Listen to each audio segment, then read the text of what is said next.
All right, welcome back to Beginning with the Basics. This is lesson 7. Again, we took the first 2 weeks to kind of talk about how to study the Bible, and so this is our 5th week in Genesis. And hopefully today we're going to get through the end of Genesis 1. Okay, we've been taking our time going through some of these days, but we can probably get to the end of Creation Week today.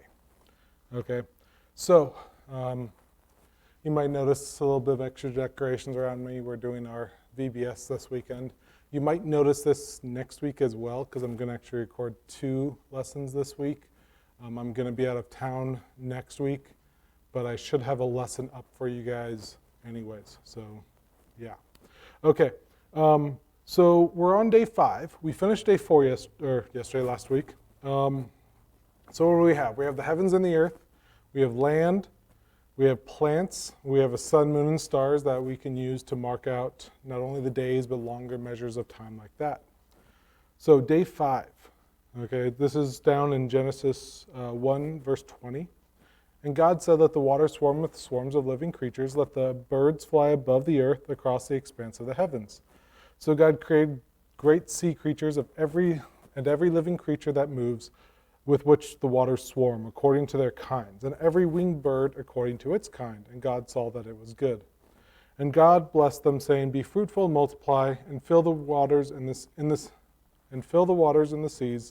and let the birds multiply on the earth." And there was evening and there was morning, the 5th day.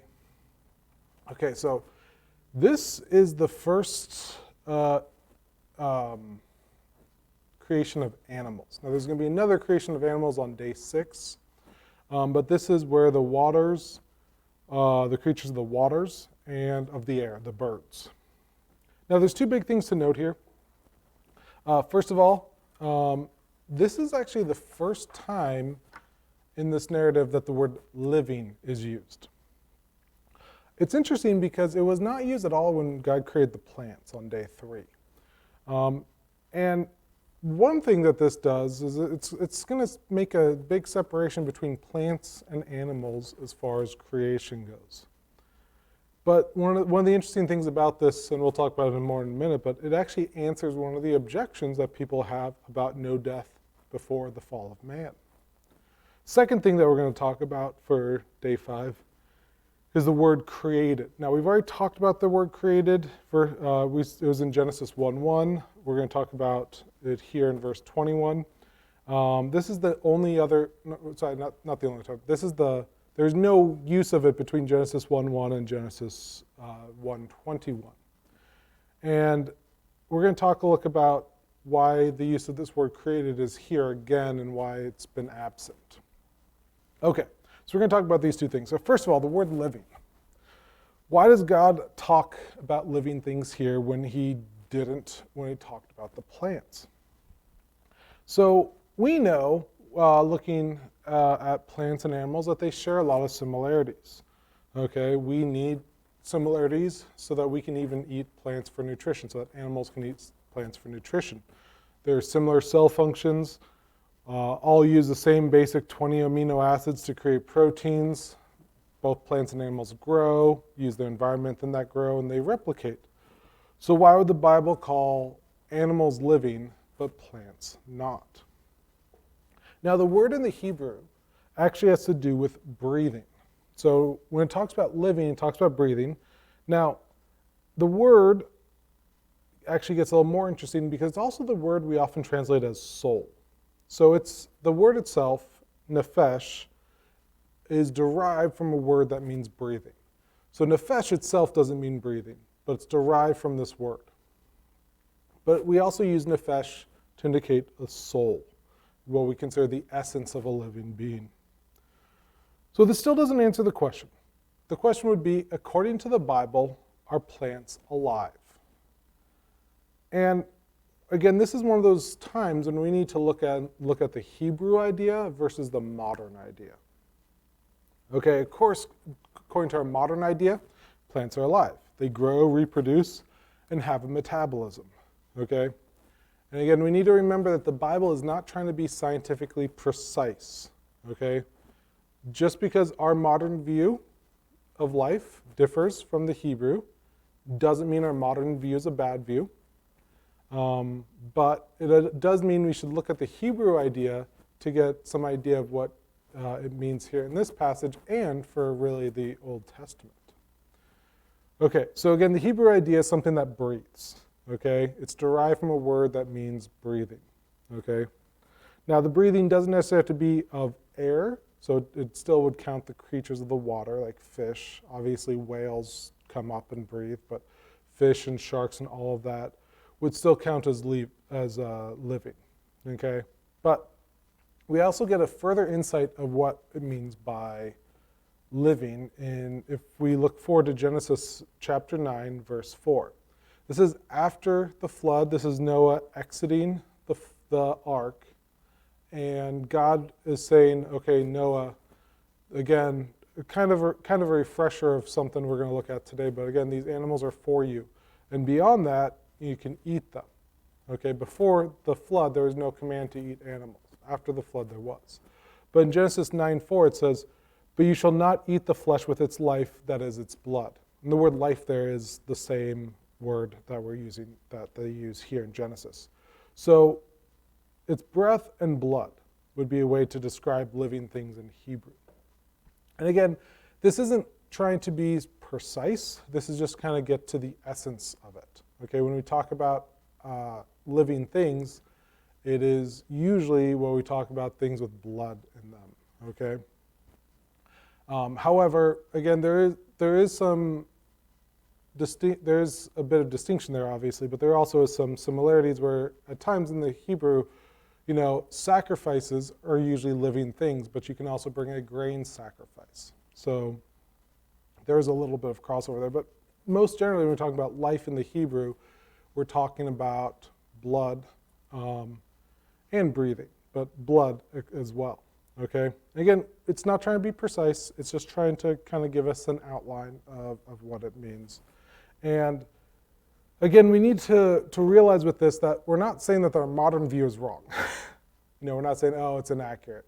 Okay, it's okay for our modern view to incorporate things that are different from the Hebrew view, but we should understand the Hebrew view so when we're reading the Bible and talking about living creatures, we know what it's really talking about.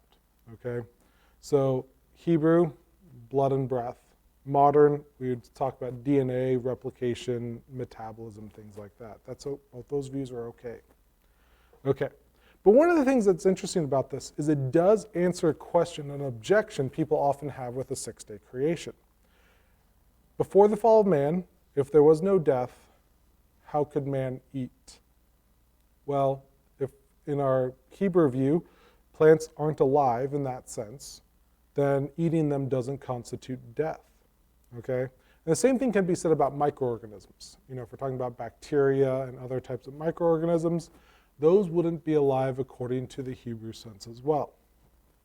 So our digestive acids dissolving them wouldn't mean death either, okay?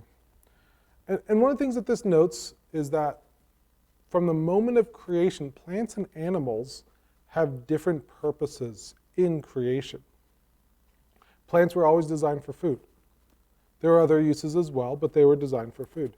Animals were designed for other things, which aren't really mentioned too much in the pre-fall world, but could consist of things such as like milk or wool or products that we can get from them without involving their deaths. So Adam and Eve, all the creatures could eat the trees and the plants without death being introduced into this world.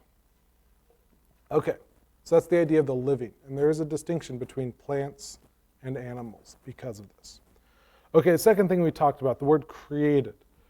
Now, again, for day 1, created heavens and the earth. Day 2, 3, and 4 is talking about fashioning or making here. But again, we're getting back to this idea of creating. So what do we mean, why is there a distinction here? What is the Bible trying to get at by giving us this distinction? Okay, now this word creating, bara, means something that is created from nothing, and it implies something new in creation, not made from anything else. So what's interesting here is that the word bara, the created from nothing, is used here on day 5, but it's not used on day 6 when it's talking about the animals. It's used in day 6 talking about man, but not the land animals. So why is it used in 5 but not 6? Aren't these both new creations? So the question is, what on day 5 did God create from nothing? Okay, well, the animals, what made up their bodies, would have been just made from the surrounding material, been refashioned. So the thing that is new here that wasn't here before would be life. And again, this is the Hebrew idea of life. Okay? So the essence of what makes them living was the new creation. Okay? And again, that's the reason why on day 6, the word fashion or made is used, because life has already been created on day 5. God was just fashioning a new version of it. Okay? Now, this leads to an interesting question, and I hinted at this earlier. This word, nephesh, which means life, can also be translated as soul. So, do animals have souls? That's a question that is often asked. And usually it's dismissed as animals don't have souls because there's no, because we say the soul's eternal and animals have no eternal place in God's plan. But it's actually more complicated than that. If we look at here, animals described here do have a soul. The same word for life is the essence of life, the soul. Okay? So if we look at some of different places, okay, it says Psalm 150 verse 6 just simply says, let everything that has breath praise the Lord. Okay, so these creatures that have breath, life, will praise the Lord. And Jesus also reminds us in both Matthew 10 and Luke 12, he says, are not 5 sparrows sold for 2 pennies and not one of them is forgotten before God? So even these sparrows are remembered before God. Okay? And we do find animals depicted in Christ's reign on earth. One such passage is Isaiah 11, 6 through 8. The wolf shall lie down with the lamb. The leopard shall lie down with the young goat. And the calf and the lion and the fat calf together, and the little child shall lead them.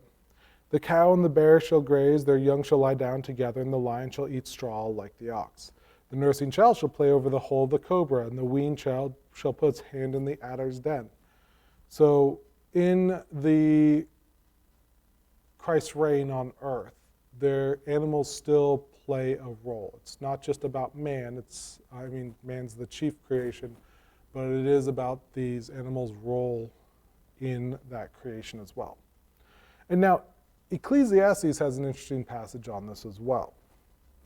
Now, Ecclesiastes is wisdom literature, so what's more important is the lesson behind the words than each literal word. But let's read Ecclesiastes 3, 8 through 11. It says, I said in my heart with regard to the children of man that God is testing them to see whether they themselves are but beasts. For what happens to the children of man and what happens to the beast is the same. As one dies, so dies the other. They all have the same breath, and man has no advantage over the beast, for all is vanity. All go to one place, all are from dust, and to dust return. Who knows whether the spirit of man goes upward and the spirit of the beast goes down into the earth? Now, we do know that our spirit goes upwards to God now. But the idea here is that there's a lot of similarities between man and the other creation, the other animals. And it's not literally saying that man are just other animals, other beasts. We do have a special purpose, and we'll talk about that in a little bit. But the one thing to realize, especially post-fall, because that's what Ecclesiastes is really talking about, man is in many ways worse off than the beasts of the field. But this is saying that the beasts of the field have a spirit. Okay? Now, that being said, we can't say every kind of soul or spirit is the same. Okay? Now, if we look at 1 Corinthians 5, now it's talking of flesh, but it's 1 Corinthians 15. It's talking of flesh here. This is verse 39. Paul writes, for not all flesh is the same, but there is one kind for humans, another for animals, another for birds, and another for fish. Again, he's not trying to make literal distinctions, like he's not trying to make taxonomical distinctions here, but he's saying there are different kinds of flesh. The same can be said for souls or spirits. Our spirit is definitely not the same as God's spirit, okay, but our spirit is made in his image. Souls of animals are not the same kind of souls that we possess, okay? However, we must say that they do have souls, and we must say that if not one sparrow is lost to God, then we must realize that we need to be good steward over these souls that God created us and placed us in. Animals are here for our use, and we need to make use of them, and eating them is fine, especially after the flood. God gave permission for us to do that. But we have to make sure we're being good stewards of these living souls, these living creatures that God placed us in charge of. Okay, so now there's one last thing I want to talk about day 5. It's in verse 22. Now, it says, "And God blessed them, saying, Be fruitful and multiply, fill the waters in the seas, let the birds multiply on the earth." Now, this is interesting because this is the first time God is actually talking to something, okay? Even up till now, God isn't really even talking to himself or other members of the Trinity. He doesn't say, let's do this. He just says, let this happen, and it happens. You know, he's speaking and using his words his words for creation, but he's not really speaking to anything except for, I mean, I guess you could say the matter itself that he's using to create. But in verse 22, he's talking to these newly created creatures, and he's blessing them to fulfill their duty on earth. Now, this be fruitful, multiply, fill the waters and the seas. One thing that this implies, let the birds multiply on the earth. One thing this implies is that he didn't create enough creatures to fill the water or the skies yet. The creatures would have to have been created in enough numbers to sustain themselves, but not enough that they would have already filled all the nooks and crannies of the world. Okay, in a perfect world, this could be just 2 animals, or 2 of each kind for many of the beasts. It could be more. We don't know that. But we do know, again, at this point, all the animals are vegetarians, and were originally designed to eat plants. So it could have been just 2, could have been many more. We don't know. Again, all we know is that it wasn't enough to already have filled the world. He commanded them to do that. So, and that's day 5. There's evening and morning, day 5. Okay, so we're going to move on to day 6. And we're going to start with the creation of the land animals. Verse 24 says, "And God said, Let the earth bring forth living creatures according to their kinds, livestock and creeping things and beasts of the earth according to their kinds, and it was so. And God made the beasts of the earth according to their kinds, and the livestock according to their kinds, and everything that creeps on the ground according to its kind. And God saw that it was good." So again, day 6 starts with the creation of the creatures of the earth. Okay, there's also the creation of man. We'll get to that in just a minute. But there's not too much extra to cover here. The Hebrew, they use the word fashion or made instead of created from nothing. Again, this is because the creation of life, of the soul, was already done on day 5, so this is God just refashioning it into other creatures. It's not a brand new creation. Now, the only big thing to note here, there's 2 things to note here. One of the big things to note here is that there was no blessing on the land creatures. Okay, we just saw in verse 22 there's a blessing on the sea creatures and the birds to fill the sea, to fill the sky, fill the earth. But there isn't a blessing here on the land creatures. And there's a few possibilities here. One that's probably not that likely is that he created the land animals already more abundant, and so they already were kind of filling the earth, and so he didn't need to bless them. That's probably not that likely, though. The second one is that he didn't want the land animals to fill the earth. Now, this has some merit because who else is going to be on the land? Man. And so man's going to need some room. Now, the third thing, which is kind of actually tied to the last one, but is that man was to be in charge of the animals. And so man is to aid their growth as he saw fit. And this probably is true. And so what this would mean, instead of a direct blessing on the creatures, it's more of an indirect blessing through man, as man will tend to the creatures and provide for them. Not provide from, the land would provide, but will tend to them and care for them. And this idea also makes sense is because still, yeah, man is going to need space. If there was no fall, no death, he wouldn't be able to just, clean out these creatures as he saw fit to expand where he needs to dwell. So there had to be, room for man to expand already. So, God probably left it up to the stewardship of man to have these creatures breed and expand as needed. Okay, now the last thing I want to mention for or not for day 6, but for the creation of the land animals, is that the mention of the word livestock. Now, depends on your translation. The word can just mean beasts, but most often when it's used in the Hebrew, it actually does mean domesticated beasts.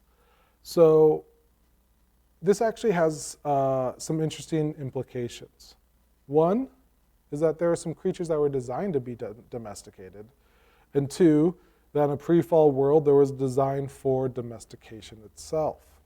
Okay, and this kind of makes sense. We always talk about like how sheep, if left by themselves, would not be able to survive on their own, and in a pre-fall world they probably would have been able to survive on their own, but God designed these certain kinds for us to domesticate and to already be domesticated for us to use.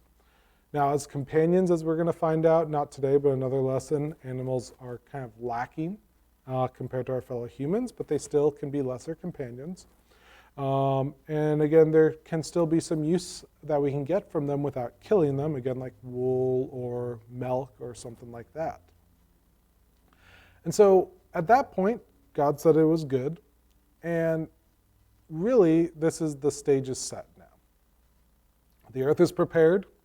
There's land and a water system in place. There are plants. There's light and light sources. There's a sea, air, and land creatures. And it's time for God to create the pinnacle of his creation, man. So in verse 26, then God said, let us make man in our image after our likeness. Let them have dominion over the flesh, or over the fish of the sea, over the birds in the heavens, and over the livestock, and over all the earth, and over every creeping thing that creeps on the earth. So God created man in his own image. In the image of God, he created them, male and female, he created them.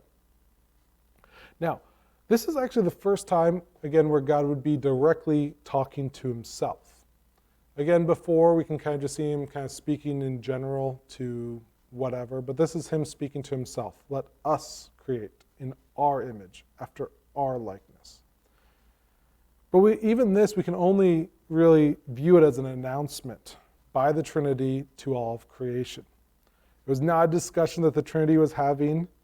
It was not a decision made in that moment, but it was a declaration that the earth was ready for man. Preparation was done, and it's finally time. So, man. Okay. Now, one of the interesting things to know about the word man itself is that it's literally Adam. Okay, it's a common word used over 500 times in the Old Testament, and almost all of them are translated as man or men, if it's plural. So Adam was named Adam by God because he was a man. Okay. Now, another interesting thing to note about the word man is that it's closely tied to the word ground. The word ground is Adama, which is just Adam with an extra A at the end, really, a sound. There's no A in Hebrew, but an extra A sound at the end. And so and that's ground, which is different from the word for earth or land, which is eretz. But Adama is ground. And it's interesting to note because, well, what was man created out of? It's not stated here, but stated in Genesis 2. We'll look at that probably next week. He's from the ground. And so it's a reminder that man is closely tied to the ground. From the ground he came, and to the ground he will return. And also we see here that God made man in his own image.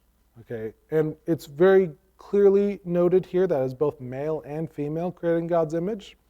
Now, it doesn't talk about the specific creation of Eve here. It doesn't really even talk about the specific creation of Adam. We're going to look at those again in chapter 2. But it's clear that God created both woman and man in his image. Woman was created in his image just as much as man was created in his image. Okay, now what do we mean by image? Okay, well, God does not have a body. Okay, we see him personified in Scripture sometimes, but we know that God is a spirit. Okay, and he does not have a literal body. And I know there's some people out there who try and talk about a literal body. There's, different groups out there that talk about it. One passage I often like to point out when they talk about God having a body is Psalm 91, verse 4. And it says, he will cover you with his feathers. Under his wings you will find refuge. Now we know that God doesn't have wings. Okay, but my point is that we're not to take all these personifications of God literally. Okay, we don't literally go beneath God's wings. We figuratively do. We seek shelter in him. But God does not literally have wings, just like he does not literally have a body. But for how we perceive him, for our mind and whatnot, he often is described as having some sort of thing that looks like our bodies. Okay, but back to God's image. Okay, we are made in God's image, and if it's not his physical image because he doesn't have a physical body, what kind of image is that? Okay, well, we've already talked about souls, and we've also talked about the souls have been created, but not all souls are equal. So here specifically, the soul of man is derived from God, from the Spirit of God.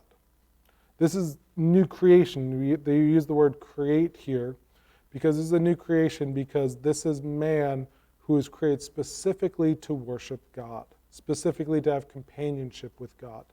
The rest of creation can praise God, but we were designed specifically to do so. The rest of creation is for us to use, to enjoy, and to remind us of our gracious and amazing Savior. Okay? And so that's the image that we have, the image that reflects our Creator. We have the ability for consciousness, we have the ability for self-reflection, and we have the ability for meaningful choice. All right, and then let's finish off not quite finish it off. Let's read the next 3 verses. And God blessed them and said to them, be fruitful and multiply and fill the earth and subdue it. Have dominion over the fish of the sea and over the birds of the heavens and over every living thing that moves on the earth. And God said, behold, I have given you every plant yielding seed that is on the face of the earth, and every tree with seed in its fruit, you shall have them as food. And to every beast of the earth, and to every bird of the heavens, and to everything that creeps on the earth, everything that has the breath of life, I have given every green plant for food. And it was so. Okay, so man is actually given the command to fill the earth and subdue it. Okay, now fill again was mentioned before as a command, but subdue was not, because that is our special place in creation. Now, fill the earth sometimes can get a little bit of little close look at, because some translations have in the past translated as replenish. Now, it's important to note that the Hebrew word and the Old English word replenish do not imply a refilling. Okay, the Hebrew word is just talking about filling up, and the Old English word originally, the re in front of the plentish was to emphasize fully or powerfully to fill something, not necessarily to fill it again, and usually not to fill it again originally. Now we often use it as to refill, or replenish is to plentish again, so to speak. But that was not the original use of the word. So if you see the word replenish in your translation, it's the older use of the word replenish, and it doesn't mean again. We're not saying gap theory, refill the world again. No, that's not what's being taught here. Okay. So man is to fill the world and subdue it. Okay, and then it's also, he is given dominion over all these parts of the world. So man has the right to rule the earth, given by God himself. Okay? Now, the question is, does man still have this right? Does the fall take away that right? And we'll talk about this more later, but it doesn't fully take away the right. We still are given this right, but it is imperfect. And man is no longer worthy of it, honestly, but is nowhere taken away from him. Okay? We just noticed that it can't be completed by us anymore. We messed up not only with the fall, but with the use of the world before Noah and with the use of the world after Noah. And we even see that in the writer of Hebrews. If you look at Hebrews 2:8, it's talking about man and the dominion given to him. It says, at present, we do not yet see everything in subjection to him. Now in Hebrews, it kind of transitions from man to Jesus himself, because Jesus is the one who's ultimately going to have that authority and use it properly. So one day, this dominion will be completed in Jesus. But for now, mankind, we have not been able to do it properly. We usually use our technology and science for selfish things instead of using it for the better of other men and for the world itself.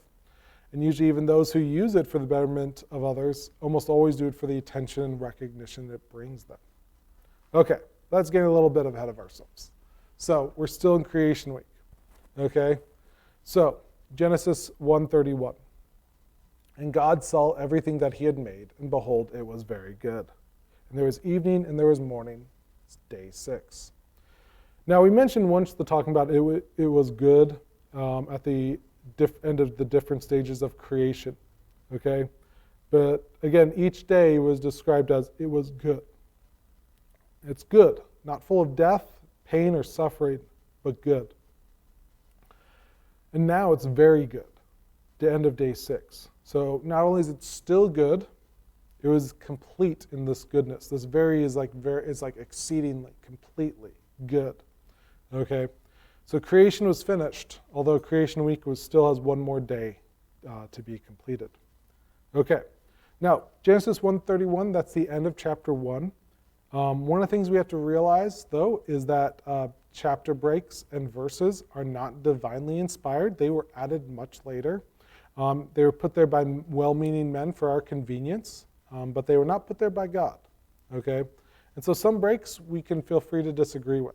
Okay, I can see why they would kind of end the chapter here, because this is the end of actual creation itself. But in many ways, Genesis 2:1, 2, and 3 should be put in chapter 1, because it's still creation week. Okay, so we're going to just finish up this with Genesis 2:1 through 3. Okay, it says, and thus the heavens and the earth were finished, and all the host of them. And on the 7th day, God finished his work that he had done. And he rested on the 7th day from all his work that he had done. So God blessed the 7th day and made it holy, because on it God rested from his work that he had done in creation. So the question that is often asked is, was God tired? Well, of course not. Okay, there's a difference between resting and needing rest. Okay, we rest because we're tired and we need to, be, refreshed. God didn't need to be refreshed. He rested as an example to us and as a pattern for, his holy week. We often talk about, there's the 7-day creation, which is the 7-day week. 6 days was for work and 1 day is for rest. Okay? And in Exodus, when God gave the commandment for the Sabbath, this is Exodus 20, the 10 Commandments, verse 9 and 10 talk about the Sabbath. It says, 6 days you shall labor and do all of your work, but on the 7th day is a Sabbath to the Lord your God. On it you shall not do any work, you or your son or your daughter, your male servant or your female servant, or your livestock, or the sojourner who is within your gates. And talks about this a couple different places. Another place is Exodus 31:17. It says, it is a sign forever between me and the people of Israel that in 6 days the Lord made the heavens and the earth, and on the 7th day he rested and was refreshed.